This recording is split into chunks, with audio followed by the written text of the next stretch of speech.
Formula it represents compound.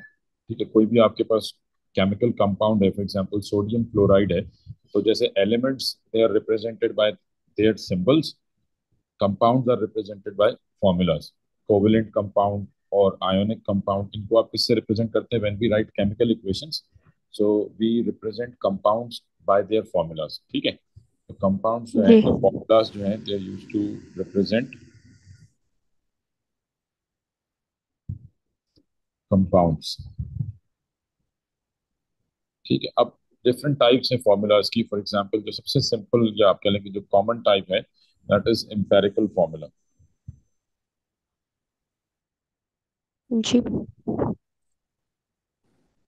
ठीक है, और empirical formula is also known as simplest formula. इसको सिंपलेस्ट फॉर्मूला भी कहते हैं। और एम्पेरिकल फॉर्मूला है क्या कि सिंपलेस्ट फॉर्मूला है which gives the simplest ratio between the atoms present in a molecule. ठीक है, एम्पेरिकल फॉर्मूला जो है, अच्छा एक चीज ये ध्यान में रखिएगा कि empirical formula this is only for covalent compound, यानी ये जो हम फॉर्मूलाज की टाइप डिस्कस कर रहे हैं, ये बेसिकली जी। This is only for covalent compounds. Covalent compounds. Because ionic compound के जो फॉर्मूलाज होते हैं वो मतलब एक ही होते हैं, आपके लिए फॉर्मूला यूनिट्स होते हैं। जैसे कैल्शियम कार्बोनेट है तो वो CaCO3 होगा। अब इसके कोई डिफरेंट वेज नहीं है इसको रिप्रेजेंट करने के। ठीक है, तो कोवेलेंट कंपाउंड के जो फॉर्मूलाज होते हैं उनको हम डिफरेंट वेज में रिप्रेजेंट करते हैं, तो वो डिफरेंट टाइप्स बन जाती हैं। तो ये जो अभी हम बात कर रहे हैं, this is only for covalent compounds.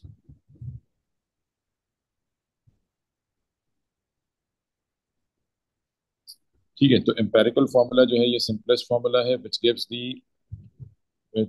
The simplest ratio between atoms present in a molecule।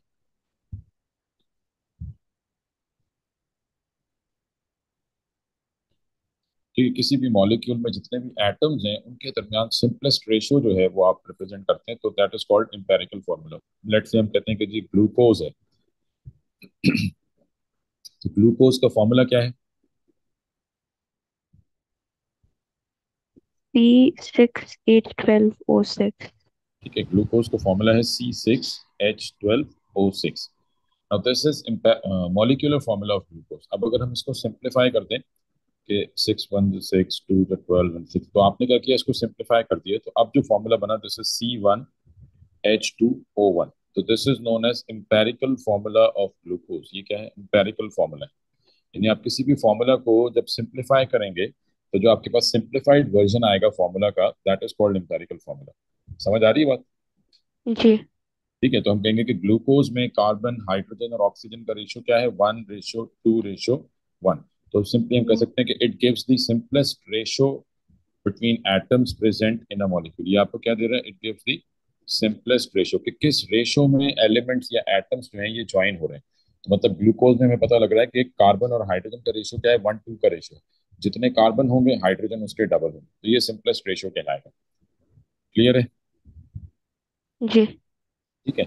अच्छा, अब एम्पेरिकल फॉर्मूला जो है इससे हमें सारी इंफॉर्मेशन नहीं मिल रही होती। सपोज मैं कहूँ कि जी एक कंपाउंड है बेंजीन, और बेंजीन जो है इसका मॉलिक्यूलर फॉर्मूला तो जो भी है, बट हम कहते हैं कि जी बेंजीन का एम्पेरिकल फॉर्मूला है CH। तो मैं आपसे कहूँगा जी बेंजीन में कितने एलिमेंट्स हैं? कार्बन हाइड्रोजन है। रेशो क्या है कार्बन और हाइड्रोजन का? 1 किस? रेशो 1 यहाँ पे तो है। 1:1। ठीक है, 1:1 है।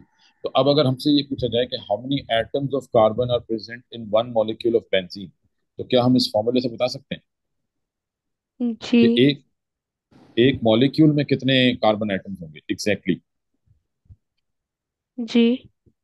कितने होंगे? कार्बन में होते हैं कितने इलेक्ट्रॉन्स?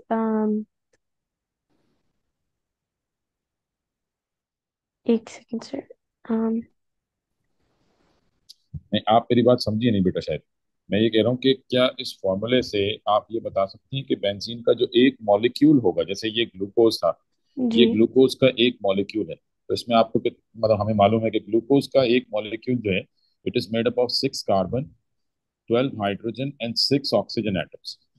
ठीक है, this is one molecule of glucose. अब सपोज आपको ये फॉर्मूला अगर नहीं मालूम होता, अगर मैं आपको डायरेक्ट ये जी। फॉर्मूला देता ग्लूकोज का कि जी सी ग्लूकोज का फॉर्मूला है CH2O, और मैं आपसे कहता ये एम्पेरिकल फॉर्मूला है, अब आप सोचें कि मतलब लेट से आपको ये फॉर्मूला नहीं मालूम कि ये ग्लूकोज का एक्चुअल फॉर्मूला ये है, और मैं आपको सिर्फ ये फॉर्मूला देता एंड देन आई आस्क कि जी बताएं what is the molecular formula of glucose, तो क्या आप इस फॉर्मूले से इस फॉर्मूले तक पहुंच सकती हैं? नहीं। नहीं पहुंच सकते ना। यानी आपको नहीं मालूम कि जी एग्जैक्टली एक मॉलिक्यूल में कितने एटम्स होंगे, वो तो ये बता ही नहीं रहा, ये तो सिर्फ ये बता रहा है कि कार्बन का, हाइड्रोजन का और ऑक्सीजन का रेशियो क्या है। हाँ, अगर मैं आपको ये बता दूं कि जी ग्लूकोज में 6 कार्बन एटम्स होते हैं एक मॉलिक्यूल में, तो अब आप हाइड्रोजन और ऑक्सीजन बता देंगी कि हाँ जी अगर कार्बन 6 है तो ऑब्वियसली हाइड्रोजन उसके डबल होंगे 12, और कार्बन ऑक्सीजन का रेशियो 1:1 का है तो ऑक्सीजन भी 6 होंगे। अब हमारे पास फॉर्मूला आ गया, बट उसके लिए एटलीस्ट हमें एक एलिमेंट के नंबर ऑफ एटम्स मालूम होने चाहिए इन अ मॉलिक्यूल। बात समझ आ रही है मेरी? जी। तो एम्पेरिकल फॉर्मूला की लिमिटेशन क्या है कि it it does not give the information about the actual number of atoms present in a molecule. Empirical formula it does not gives the information about the actual number of atoms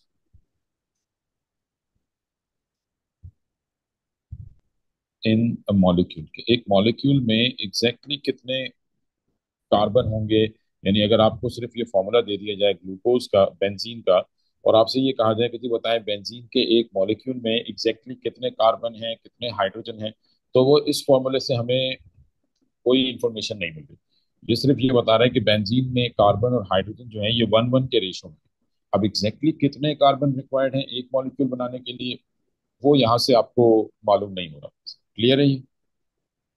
जी। ठीक है, तो अब ये मतलब एक तरह से empirical formula जो है ये बड़ी लिमिटेड इंफॉर्मेशन दे रहा है हमें। तो अब इसको हम थोड़ा सा यानी, और अगर इसका एडवांस वर्जन देखें तो नेक्स्ट जो टाइप है फॉर्मूला की that is known as molecular formula.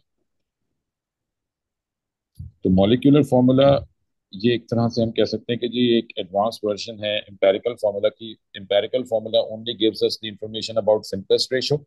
Molecular formula, it gives us the information about the actual number of atoms present in a molecule, and in addition it also tells the simplest ratio as well। यानी वो वाली information भी दे रहा है जो empirical formula से आ रही है, और इन एडिशन आपको न्यू इंफॉर्मेशन क्या मिल रही है, actual number of atoms present in a molecule. तो molecular formula it gives the actual number of atoms in a molecule. एक मॉलिक्यूल में एग्जैक्टली कितने कार्बन एटम्स हैं कितने हाइड्रोजन एटम्स हैं वो आपको कहाँ से पता लगेगा, मॉलिक्यूलर फॉर्मूला से। फॉर एग्जाम्पल मैं कहता हूँ कि जी बेंजीन जो है इसका मॉलिक्यूलर फॉर्मूला है C6H6। This is the molecular formula of benzene. ये बेंजीन का मॉलिक्यूलर फॉर्मूला है। अब अगर आप इसको सिंप्लीफाई करें तो एम्पेरिकल फॉर्मूला बन जाएगा। तो मॉलिक्यूलर से एम्पेरिकल में इजीली आया जा सकता है, बट जी। एम्पेरिकल से मॉलिक्यूलर में जाना ये मुश्किल है। मतलब इसके लिए आपको कुछ एडिशनल इन्फॉर्मेशन रिक्वायर्ड होगी, वो आगे हम क्वेश्चंस में देखेंगे। बट ये एम्पेरिकल मॉलिक्यूलर का कॉन्सेप्ट क्लियर हो गया क्या होता है? जी। अच्छा, बाद औक़ात ऐसा होता है कि कुछ कंपाउंड्स के जो मॉलिक्यूलर फॉर्मूला होते हैं वही उनके एम्पेरिकल फॉर्मूला होते हैं। फॉर एग्जांपल वाटर है, वाटर का मॉलिक्यूलर फॉर्मूला है H2O। अब आप इसको सिंप्लीफाई नहीं कर सकते, तो इसका मॉलिक्यूलर जी। फॉर्मूला H2O है, और एम्पेरिकल फॉर्मूला भी H2O एच ही टू होगा, ओ है। क्योंकि आप इसको सिंप्लीफाई नहीं कर सकते। और कोई एग्जांपल दें ऐसे?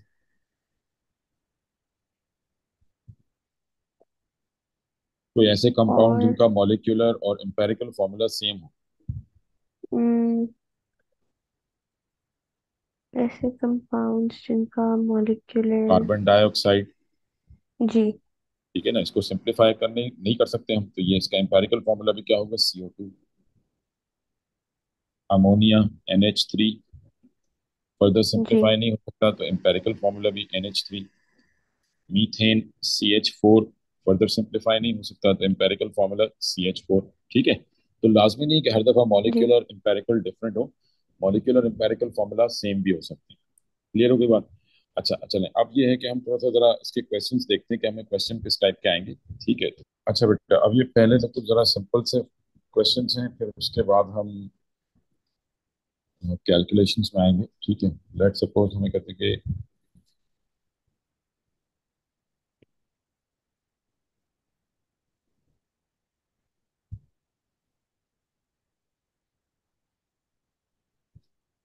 सपोज ये चार फॉर्मूलाज हैं, CH4O,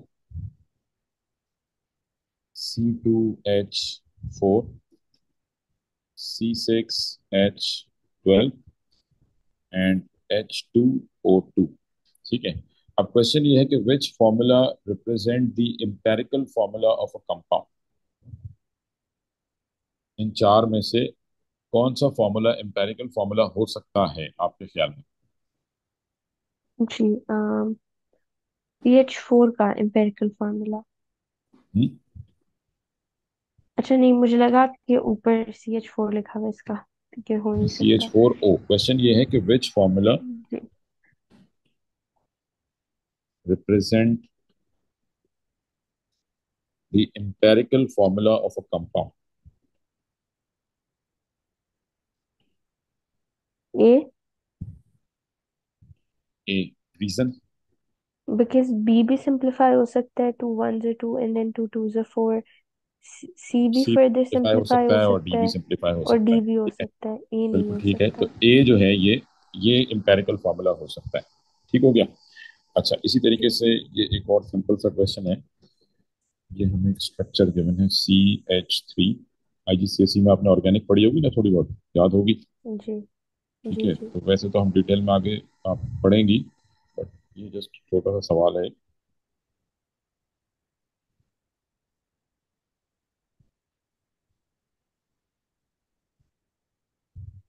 ठीक है, ये कोई कंपाउंड है। अब क्वेश्चन ये है कि what is the molecular formula of this compound. जी। 1 2। सर, जब हम सिंप्लीफाई करते हैं, मतलब लेट्स से सिंप्लीफाई करने के बाद, बिकॉज यहाँ पे 6 कार्बन है, C6H10O3। तो अगर हम पहले कार्बन और ऑक्सीजन को सिंप्लीफाई कर देते हैं, फिर हम फर्दर सिंप्लीफाई कर सकते हैं उसे। सर, यहाँ पे जिस तरह 6 कार्बन है, सिक्स राइट? कार्बन है, ठीक है। 1 2 3 4 5 फोर 6, ये हो फाइव गया सी सिक्स सिक्स से हाइड्रोजन, C6। ठीक हाइड्रोजन है। 10 है।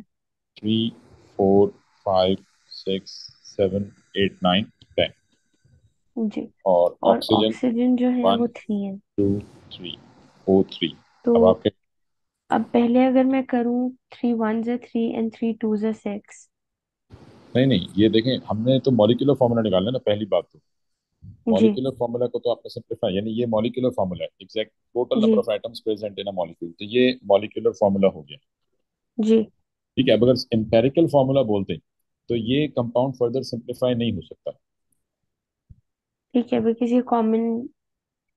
ठीक है ना। आप इसको फर्दर सिंप्लीफाई नहीं कर सकते बिकॉज 3 से 6 तो डिवाइड हो जाएगा बट 10 डिवाइड नहीं होगा। तो इसका मतलब इसकी जी, ठीक सिंपलेस्ट है। रेशो भी यही है, 6 10 3, ये इसकी सिंपलेस्ट रेशो, तो यही इसका मॉलिक्यूलर फॉर्मूला है, यही इसका एम्पेरिकल और फॉर्मूला यही है। एम्पिरिकल फॉर्मूला, ठीक है सर। ठीक हो गया।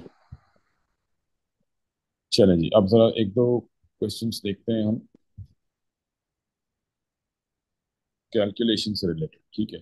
अब ये एक सवाल है कि 0.2 moles of a hydrocarbon, 0.2 moles of a hydrocarbon undergo complete combustion to give 35.2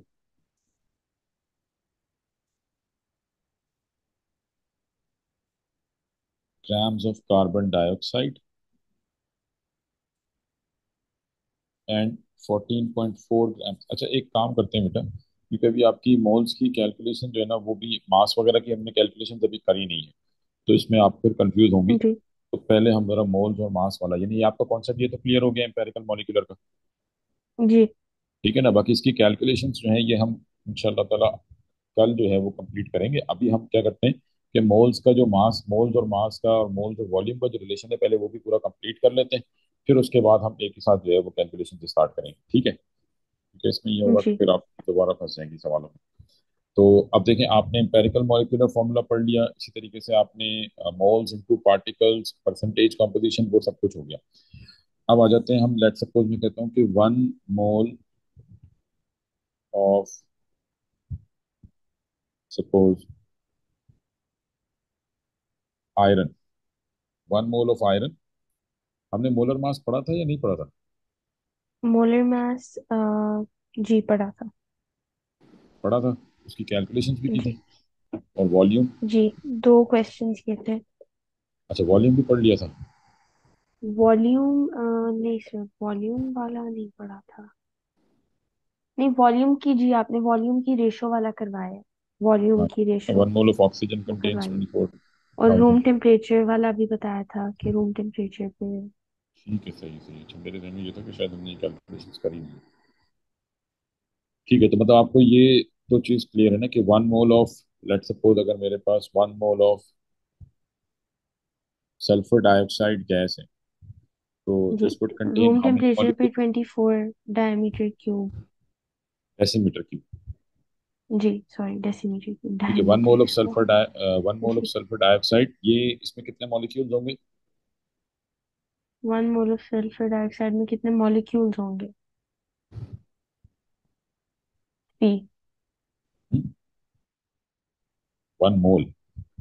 sorry, atom नहीं, जी। 6.02 into 10 raise to power 6.02 into 10 power 23 23। Moles of, sorry, जी। 23 मॉलिक्यूल्स ऑफ सल्फर डाइऑक्साइड। और इसका जी, मास कितना होगा? मास होगा इसका, मैं बता रही हूँ।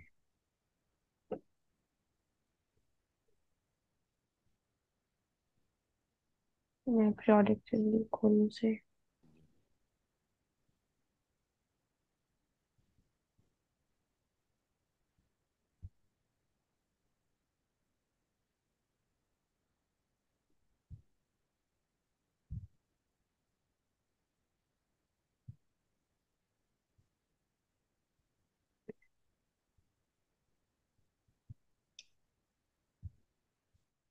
एक सेकंड सर, मैं बस प्रोडक्ट के लिए।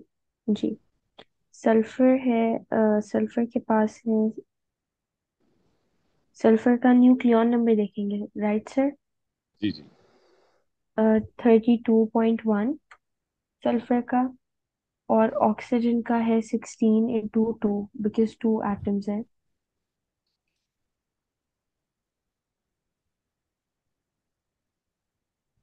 16 इंटू 2 विच इज 32 प्लस 32.1।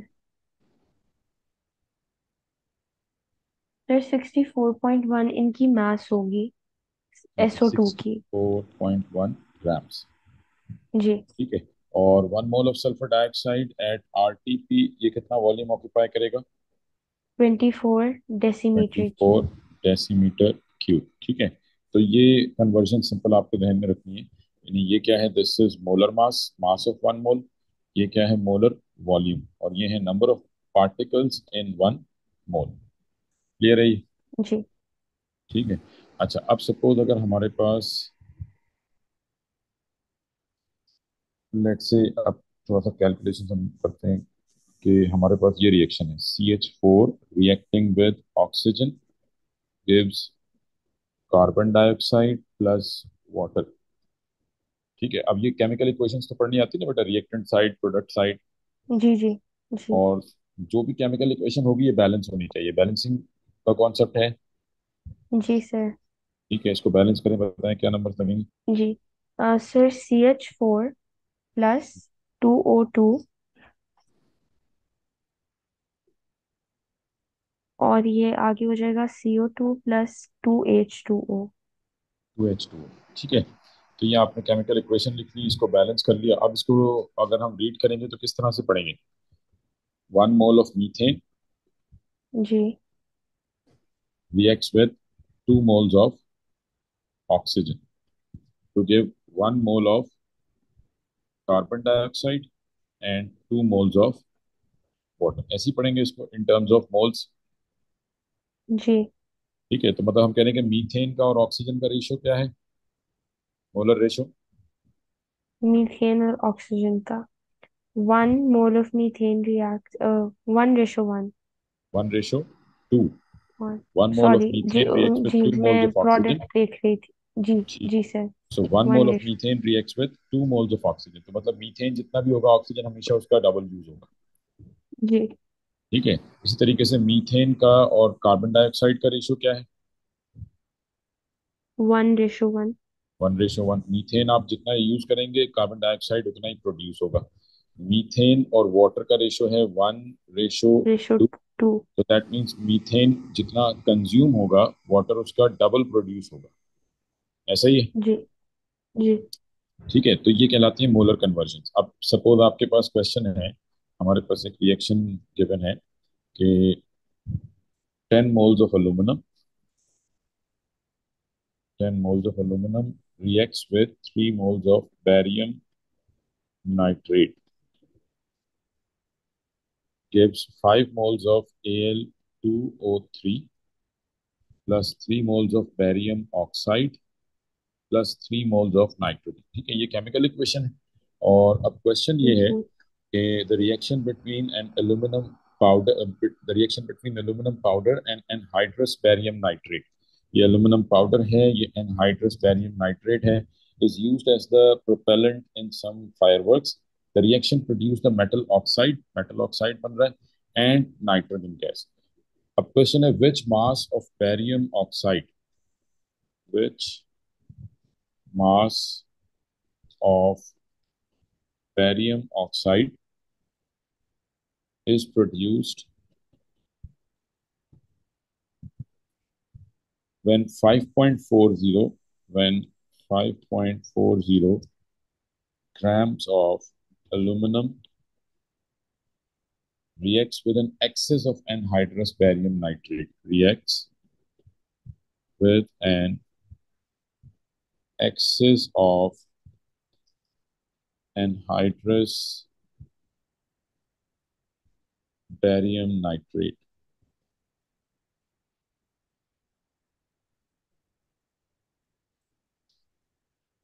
ठीक है, which mass of barium oxide, ये बैरियम ऑक्साइड है, BaO, जी। Which mass of barium oxide is produced when 5.40 grams of aluminum, किसका मास गिवन है, एल्यूमिनियम का मास गिवन है, रिएक्ट्स जी। With an excess of anhydrous barium nitrate. जी, तो हम रेशो मेथड यूज करेंगे, तो इसका आंसर 1.62 है।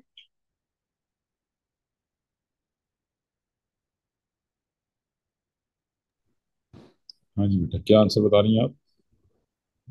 1.62। 1.62। इसका आंसर है 9.18। ठीक है। अच्छा, अब कैसे हुआ जी। ये देखते हैं। विच मास ऑफ बैरियम ऑक्साइड, क्या फाइंड आउट करना है आपने, इसका मास फाइंड बेरियम आउट करना ऑक्साइड की मास। है। ठीक है, मास फाइंड आउट करना है, इज प्रोड्यूस्ड व्हेन 5.40 ग्राम्स, ये क्या है, मास है। ठीक है, किसका मास है, एल्यूमिनियम का मास है, यानी हमारे पास एल्यूमिनियम का मास गिवन है कितना, 5.40 ये मास गिवन है। Reacts with an excess of anhydrous barium nitrate, तो बैरियम नाइट्रेट जो है ये एक्सेस में है, और कोई चीज अगर एक्सेस में है तो इसका मतलब उसका अमाउंट ऑफ प्रोडक्ट के ऊपर कोई इफेक्ट नहीं होगा या होगा। नहीं होगा? होगा होगा। नहीं होगा। अगर कोई चीज एक्सिस एक्सेस में में है, मतलब एक्सेस में है मतलब ये रिएक्शन के आखिर में बच जानी है। ठीक ठीक है, है, क्योंकि नहीं क्योंकि होगा। दो दो टाइप के रिएक्टेंट्स होते हैं हमारे, जो रिएक्टेंट्स होते हैं, लेट सपोज ए है, A reacts with B to form C. ठीक है, अब जी। रिएक्शन कब स्टॉप होगा, जब दोनों रिएक्टेंट्स एंड हो जाएं या दोनों में से कोई एक खत्म हो जाए पहले। तो लेट सपोज ठीक है। अगर ए पहले खत्म होता है तो हम कहेंगे कि जी ए जो है it is limiting reactant. The reactant which ends first is called limiting reactant. वो लिमिटिंग रिएक्टेंट जो रिएक्टेंट। पहले खत्म होगा वो क्या कहलाएगा, लिमिटिंग रिएक्टेंट कहलाएगा। And the reactant which remains जी। At the end of the reaction, वो रिएक्टेंट जो बच जाएगा, लेट्स से आप कहें जी बी बच गया, तो ये क्या कहलाएगा, this would be excess excess reactant, the reactant. reactant which remains at the end of reaction। ठीक है। ठीक है, तो जो रिएक्टेंट आखिर में बच गया वो एक्सेस रिएक्टेंट, और जो यूज अप हो गया वो क्या कहलाएगा, limiting reactant. Limiting reactant. And the amount of product depends on limiting और excess, limiting. Limiting reactant, because इसीलिए नाम ही इसका लिमिटिंग रिएक्टेंट है कि ये लिमिट कर रहा है प्रोडक्ट को। ठीक है, इतनी प्रोडक्ट बनेगी। तो the amount of product form depends on limiting reactant, कि आपके पास लिमिटिंग रिएक्टेंट कितना है। तो हम जब भी कैलकुलेशंस करते हैं अमाउंट ऑफ प्रोडक्ट की, कि कितना प्रोडक्ट बनना है, तो that would depend on amount of limiting reactant. ठीक है, तो limiting reactant it decides the amount of product form. ठीक है, ये डिसाइड करेगा कि कितनी प्रोडक्ट बनेगी। समझ आ रही है बात? जी। तो अब क्वेश्चन क्या है कि जी which mass of barium oxide produce करना है आपने, तो which mass of barium oxide is produced when 5.40 grams of aluminum reacts with an excess of anhydrous barium nitrate। तो दैट मीन्स कि बैरियम नाइट्रेट तो एक्सेस में हो गया, और अगर ये एक्सेस में है तो एल्यूमिनियम क्या है फिर? ये aluminium limiting limiting reactant reactant. है। ठीक है, ये लिमिटिंग रिएक्टेंट है, और लिमिटिंग रिएक्टेंट का मास हमें गिवन है। जी। ठीक है, अब आपने पहले ये देखना है कि जी गिवन क्या है, मास गिवन है, और फाइंड क्या करना है, मास ही फाइंड आउट करना है। मास फाइंड करना है। ठीक है, एल्यूमिनियम का मास गिवन है, बेरियम ऑक्साइड का मास फाइंड आउट करना है। अब इसमें हमने सिंपल क्या करना है कि हम कहेंगे जी कितना मास गिवन है, 5.40 grams ऑफ एल्यूमिनियम। ठीक है, इसका मैं रेशो बनाता हूँ किसके साथ। यहाँ पे देखें आप, एल्यूमिनियम के कितने मोल्स हैं? 10। 10 मोल्स। और बैरियम ऑक्साइड के कितने मोल्स हैं? थ्री। 3। यानी कि एल्यूमिनियम का और बैरियम ऑक्साइड का रेशो क्या है? 10 10 रेशो रेशो 3। 3। ठीक है, बट क्योंकि हमें मास गिवन है और मास ही फाइंड आउट करना है, ठीक है, तो मुझे नहीं पता कि 5.40 ग्राम से कितना बनेगा। बट यहाँ पे मेरे पास क्योंकि 10 ग्राम्स है, तो मैं पहले डायरेक्ट 10 ग्राम का मास देखता हूँ कितना। समझ आ ठीक रही है। बात? आपने जी। एल्यूमिनियम का एटॉमिक मास देखा विच इज 27। तो आपने कहा जी इसके 10 ग्राम ठीक का है। मास कितना हो जाएगा? 10 ग्राम का मास हो जाएगा 27 ten into 10। Multiply by 10 multiply by 27, which would be 27। 270 grams. तो आपने कहा इसके 10 मोल का मास है, 10 मोल्स का मास है 270 ग्राम्स। और इसके 3 मोल बन रहे हैं। जब आप इसके 10 मोल्स यूज कर रहे हैं एल्यूमिनियम के, तो बैरियम ऑक्साइड कितना बन रहा है?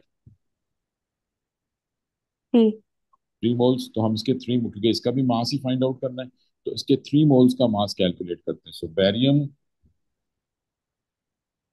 This is barium. बैरियम का मास कितना है? 137.3। और ऑक्सीजन 16। तो दैट मीन्स के वन 137.3 प्लस 16, 137.3 प्लस 16, तो ये कितना हो जाएगा? मैं one calculate. Thirty seven point three plus 16, this is 153.3। जी। ठीक है, और क्योंकि आपके पास 3 मोल्स हैं, ये जो आप बता रहे हैं 153.3, ये तो 1 मोल का मास हुआ ना। 153.3, ये 1 मोल का मास है। हमारे पास यहाँ पे कितने मोल्स हैं?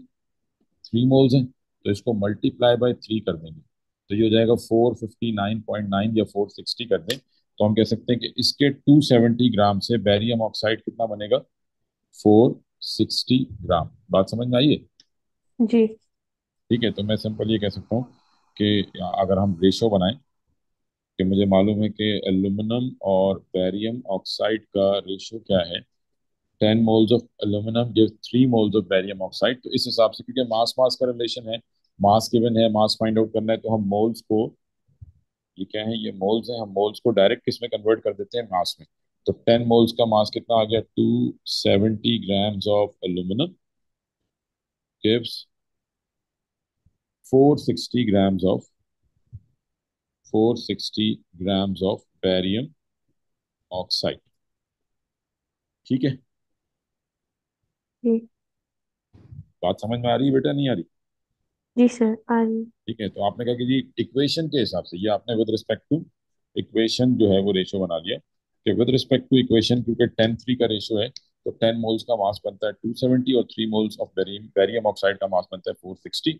तो आपने कहा 270 grams will give 460 grams of barium oxide, but we have only 5.40 grams of alumina. तो if 270 grams of aluminum give 460 grams of barium oxide, then if we have 5.40 grams of aluminium, तो अब barium oxide का mass कितना बनेगा?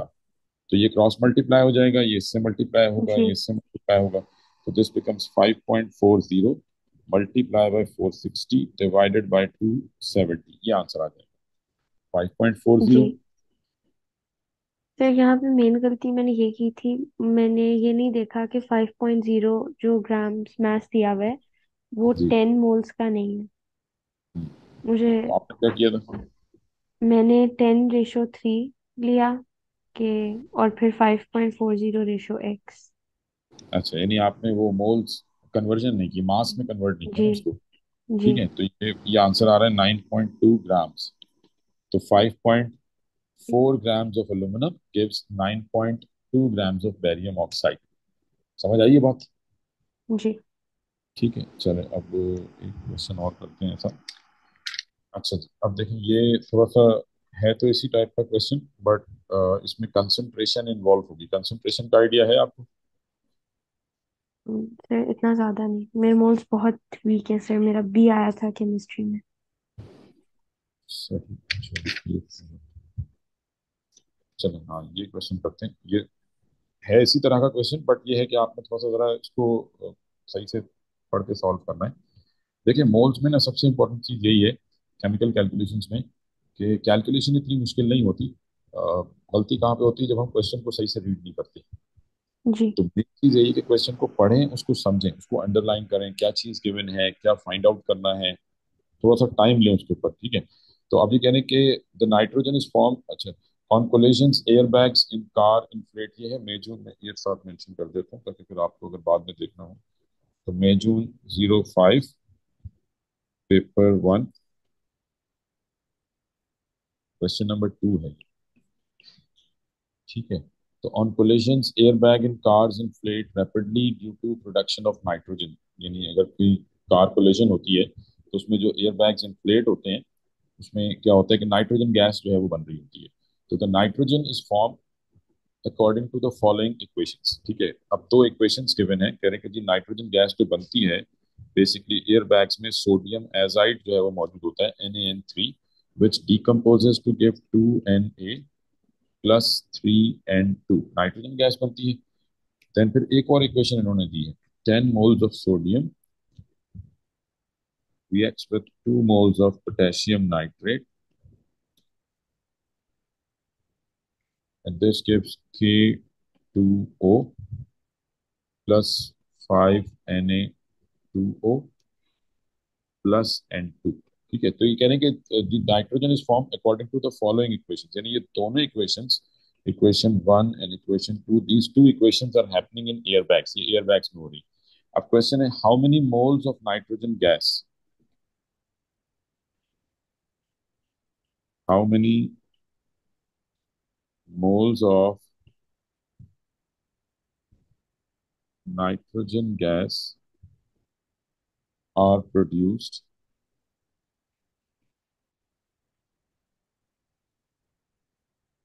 from 1 mole of sodium azide, from 1 mole of sodium azide. ठीक है, जी। चलें अब इसको पढ़ें, समझें, देखें आपको समझ आ रहा है या नहीं आ रहा। जी बेटा, सॉल्व हुआ नहीं हुआ? जी सर, मैं बस कर रही हूँ। सर ये हम इसी तरह करेंगे, 2:3, सबसे जी, पहले इक्वेशन 1 से। सही है। एंड देन उसके बाद 2Na N3 का हम निकालेंगे, मास निकालेंगे सबकी। अच्छा, यहाँ मास तो पूछा ही नहीं ना बेटा, यहाँ तो मोल्स में है सिंपल। देखिए मैं भी बात करूँ ना कि आप देखिए गिवन क्या है और फाइंड क्या करना है। गिवन जी। क्या है, हाउ मोल्स। मेनी, फाइंड क्या करना है, how many moles of nitrogen, moles. Mass तो पूछा ही नहीं है, मोल्स ही कैलकुलेट करने हैं आपको। From 1 mole of night sodium aside, तो ये तो मोल टू मोल कन्वर्जन है, यहाँ तो हमने कोई ज्यादा लंबा चौड़ा काम करना ही नहीं है ना। ठीक है सर, ठीक है। 2Na। और सर इसमें दूसरी इक्वेशन का तो कोई काम नहीं है ना? ये तो आपको सोचना है ना बेटा, कुछ दी है तो कुछ तो होगा।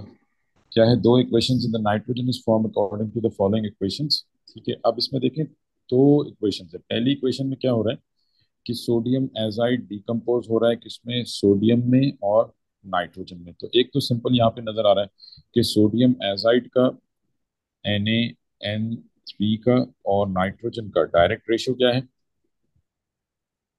तो यहाँ पे 1:1, नहीं, टू सोडियम रेशो है थ्री सॉरी। टू जी, रेशो थ्री टू ठीक है, सोडियम रेशो थ्री। एजाइड का और नाइट्रोजन का डायरेक्ट रेशियो क्या है, 2:3। तो थ्री। अगर 2 मोल्स होंगे सोडियम एजाइड तो नाइट्रोजन कितनी बनेगी, 3। इस हिसाब से थ्री। हमारे पास सोडियम एजाइड कितना है, गिवन कितना है। टू गिवन है, 2 मोल्स। सोडियम एजाइड गिवन कितना है क्वेश्चन में।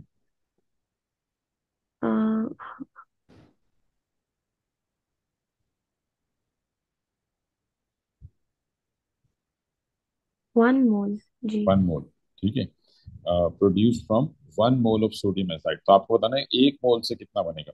तो आपने कहा अगर 2 मोल से 3 बन रहा है तो 1 मोल से कितना बनना चाहिए, एक्स। ओ। तो ये क्या हो जाएगा, एक्स इज इक्वल्स टू 3/2। क्या आंसर आएगा, 1.5 मोल्स। 1.5। ठीक है, बट ये यहाँ पे जी। कंप्लीट नहीं हुआ, अभी तो आपने इक्वेशन 1 से फाइंड आउट किया है कि 1.5 मोल बन रहा है। यहाँ तक बात समझ में आ रही है। जी। ठीक है, आपने रेशियो मेथड से आपने कहा कि सोडियम एजाइड और नाइट्रोजन का रेशियो क्या है, 2:3। तो अगर सोडियम एजाइड 2 मोल्स है तो नाइट्रोजन 3 मोल्स बनेगी। और अगर ये 1 मोल है तो कितनी बनेगी, तो हमने 3/2 किया, 1.5। बट देखें सोडियम एजाइड से साथ साथ एक और चीज क्या बन रही है, सोडियम। जी। ठीक है, और ये सोडियम जो है ये इसी एयर बैग में फर्दर रिएक्ट कर रहा है किसके साथ, पोटेशियम पोटेशियम नाइट नाइट्रेट। और नाइट्रेट के यहाँ से साथ। भी नाइट्रोजन गैस बन रही है। जी। ठीक है, तो अगर आपके पास सोडियम एजाइड 1 मोल है, हमारे पास क्वेश्चन में 1 मोल है ना सोडियम एजाइड। जी। जी, तो अगर सोडियम एजाइड 1 मोल है तो बताएं सोडियम कितने मोल्स बनेगा। सोडियम में शायद 1 मोल है तो सोडियम कितने मोल्स बनेगा? ये 2। 2:2। 2:2 है ना, तो मतलब क्या जी। हुआ, 1:1। 1:1। तो अगर ये 1 मोल है तो नाइट सोडियम कितना बनेगा। 1। ठीक है जी, तो अगर सोडियम एजाइड 1 मोल है तो सोडियम कितने बनेगा, 1। वन सोडियम में मोल शायद 1 मोल है तो सोडियम भी 1 बनेगा। 1 मोल बनेगा। तो इसका मतलब यहाँ पे हमारे पास 1 मोल सोडियम बना है। और ये 1 मोल सोडियम फिर कहाँ यूज हो रहा है, इक्वेशन, 2 में। इक्वेशन 2 में। ठीक है, इक्वेशन 2 में, यानी जो इक्वेशन 1 से 1 मोल सोडियम बना है, ये 1 मोल सोडियम फिर इक्वेशन 2 में यूज हो रहा है। मतलब यहाँ भी हमारे पास कितना मोल है, 1 मोल सोडियम है। और इस सोडियम से भी आगे नाइट्रोजन गैस बन रही है अगर आप देखें तो। और इधर सोडियम का और नाइट्रोजन का रेशियो क्या है, 10:1। 10:1। ठीक है, यानी सोडियम और नाइट्रोजन का रेशियो सेकंड इक्वेशन में क्या है, 10:1। और हमारे पास कितना सोडियम, यानी हमें हमें कितना सोडियम फॉर्म हुआ है, कितना मिला है इक्वेशन 1 वन से, मोल 1 मोल। तो अगर 10 से 1 मोल बन रहा है तो 1 से कितने मोल्स बनेगा, that would be 1/10, that means 0.1 mole of nitrogen. समझ आ रही बात। जी। ठीक है, तो मतलब इक्वेशन 1 से, from equation 1 we are getting 1.5 moles of nitrogen, जो कि आपने अभी कैलकुलेट किया था, ये 1.5। एक तो ये डायरेक्टली ये मिल रहा है, एंड देन फिर जो इक्वेशन 1 में सोडियम बन रहा है, वो सोडियम आगे फर्दर फिर दोबारा रिएक्ट कर रहा है पोटेशियम नाइट्रेट से, और उससे भी नाइट्रोजन गैस बन रही है।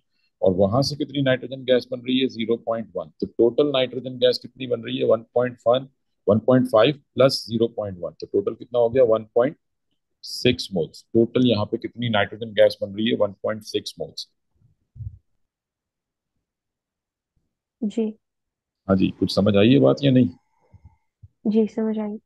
हाँ, ये थोड़ी सी प्रैक्टिस है बेटा। ठीक है, जब तक आप प्रैक्टिस, आहिस्ता आहिस्ता आप प्रैक्टिस में आएंगी ना, इक्वेशंस को पढ़ना जब आपको एक दफा आ जाएगा कि किस तरह से जी। मोलर रेशियोज बनानी है, ये जब आपकी आदत थोड़ी सी डेवलप होगी, क्योंकि जाहिर सी बात है अभी आपकी इतनी प्रैक्टिस है नहीं, तो आहिस्ता आहिस्ता इसकी प्रैक्टिस करती रहें। ठीक है, तो खुद ही ये चीज़ें आपको क्लियर होती जाएंगी। सबसे मेन चीज़ यही है कि क्वेश्चन को रीड करना है, उसको समझना है, इक्वेशंस को अच्छी तरह से जी पढ़ें। सर।